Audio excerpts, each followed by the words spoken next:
ഇന്ന് രാത്രി ആരെങ്കിലും പറയുമോ എൻ്റെ ലൈഫിൽ എന്തോ വന്നാലും, എൻ്റെ ലൈഫിൽ എന്തോ വന്നാലും ഞാൻ എൻ്റെ കർത്താവിൻ്റെ പാദത്തിൽ നിൽക്കുമെന്ന് പറയാൻ ആരെങ്കിലും ഉണ്ടോ? ഹല്ലേലൂയ. മിണ്ടുന്നില്ല. ചില ആൻറ്റിമാർ എന്നെ തുറച്ചു നോക്കി, അവൻ ഇപ്പോഴും ഉണ്ടോ എന്നാണ് ആ നോട്ടത്തിൻ്റെ അർത്ഥം. ഞാൻ പറയട്ടെ, എല്ലാം അനുകൂലമായിരിക്കുമ്പോൾ, എല്ലാവരും ഉള്ളപ്പോൾ, പോക്കറ്റ് നിറയെ പൈസ ഉള്ളപ്പോൾ, എല്ലാം അനുകൂലമായിരിക്കുമ്പോൾ അപ്പോൾ വെളിപ്പെടുന്നതല്ല ആത്മീയം.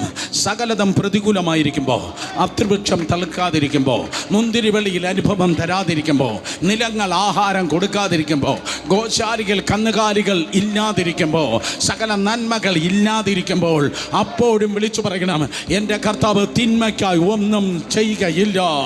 അവൻ എന്നെ കൊന്നാലും ഞാൻ അവനായി തന്നെ കാത്തിരിക്കും. അങ്ങനെ പറയുവാൻ ധൈര്യമുള്ളവർ, അങ്ങനെ പറയുവാൻ